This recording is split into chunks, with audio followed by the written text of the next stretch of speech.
Iya.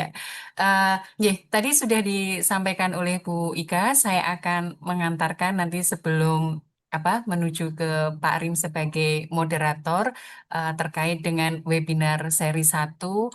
Di webinar seri satu kita sudah membahas bahwa kejadian-kejadian keracunan pangan yang terjadi dari beberapa hasil investigasi kajiannya menunjukkan bahwa ada titik-titik kritis yang belum dikelola dengan baik, sehingga kemudian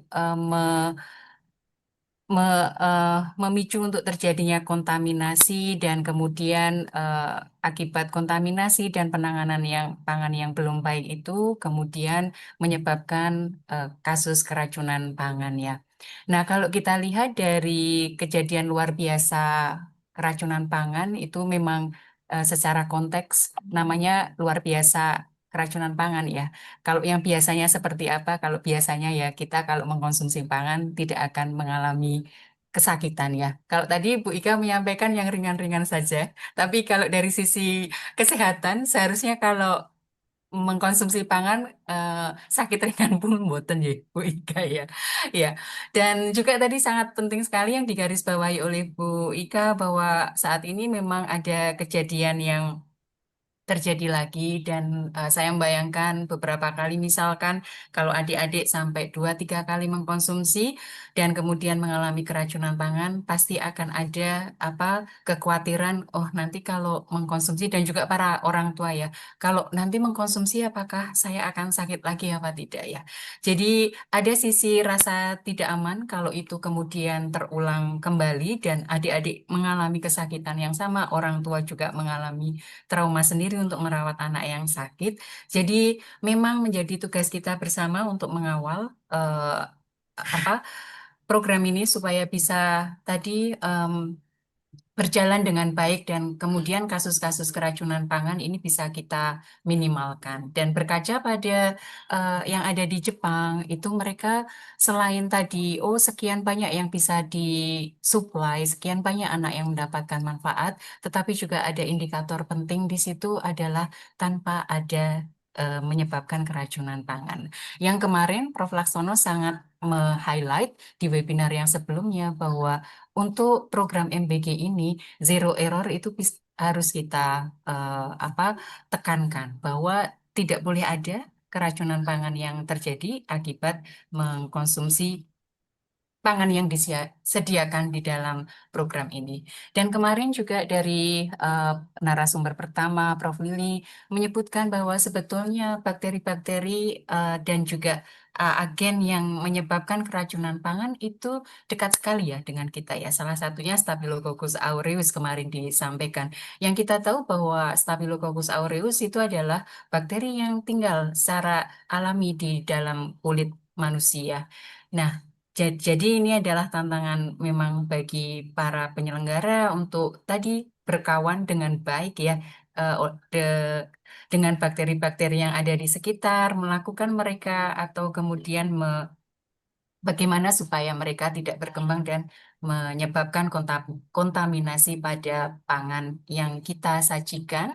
Dan juga kalau melihat dari titik-titik kritis, kemudian memang salah satu hal itu yang cukup penting adalah keberadaan SOP dan keberadaan SOP yang baik yang kemarin mungkin kita lihat dari kajian itu ketiadaan SOP tersebut mendukung terjadinya analisis bahaya dan titik kendali kritis itu tidak terjadi ya, tidak dilakukan. Nah, ini kemarin juga ada highlight bahwa pelatihan baru dilakukan saat saat kemudian keracunan pangan sudah mulai marak. Tidak setiap SPPG, memang ada cukup SPPG yang menjalankan SOP dan juga ada yang sudah melakukan praktek HACCP yang baik, tetapi juga masih ada yang mereka berjalan tetapi dengan ketidaksiapan hal tersebut. Dan kalau dari sisi ketidaksiapan tersebut, kalau di sisi mutu kita mengenal dua, ada jaminan mutu dan apa kendali mutu.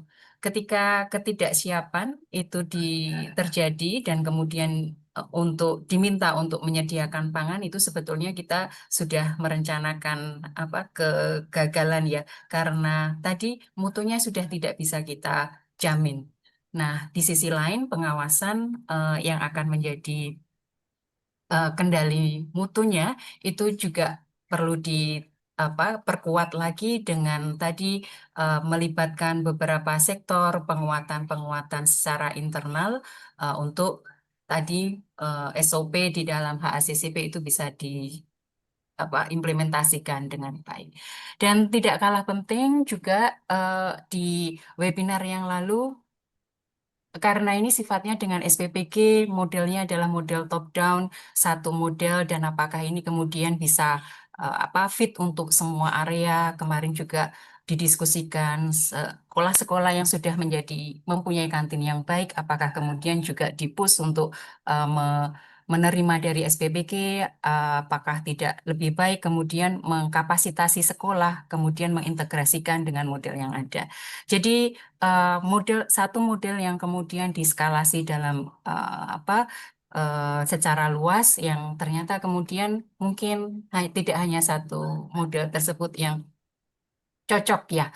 Nah, nanti mungkin akan didiskusikan dengan para narasumber yang akan nanti memberikan materi seperti apa sebetulnya kemudian model yang fit untuk di Indonesia ini apakah memang satu kemudian bisa untuk semuanya atau ada model hybrid yang dengan mengkapasitasi kantin sekolah yang ada. Nah, kemudian seiring dengan apa banyak terlibat di dalam keracunan pangan dan membaca artikel-artikel yang ada di luar negeri ya. Jadi tidak hanya bagaimana melakukan investigasi juga ternyata kalau di negara-negara maju kejadian keracunan pangan itu apa sampai juga di ranah tuntutan hukum ya.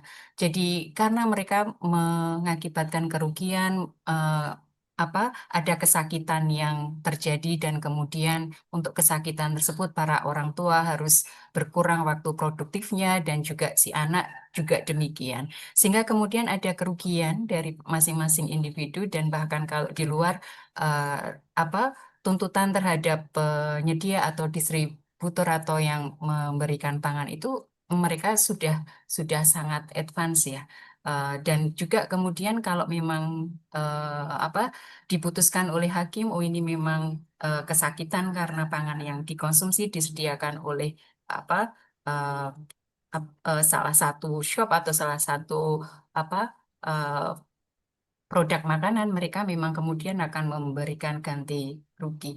Nah, saya kira hal-hal tersebut apa harus menjadi awareness untuk para penyedia yang terlibat di sini bahwa hal-hal tersebut itu mungkin akan bisa apa bisa terjadi juga ya, tetapi mungkin saat ini di kita tidak, tapi yang paling utama adalah awareness tersebut yang harus kita bangun tidak sedikit SPPG yang melakukan pengelolaan dengan baik dan SPPG ini yang harus kita jaga juga supaya ada aspek-aspek seperti itu yang mungkin harus menjadi awareness mereka. Dan tidak kalah penting, apa kami di Pusat Kedokteran Tropis juga pernah mengelola dana yang dari APBN ya, dan mengelola dana dari APBN itu tidak mudah karena audit itu cukup ketat ya, apalagi audit dari BPK dan itu program ini memang baru berjalan. Saya kira itu juga akan menjadi awareness dari sisi regulasi seperti apa dan itu yang saya kira perlu di apa menjadi salah satu apa ya knowledge bagi para SPPG yang baru saja menjalani program ini yang mungkin belum berusia 1 tahun ya.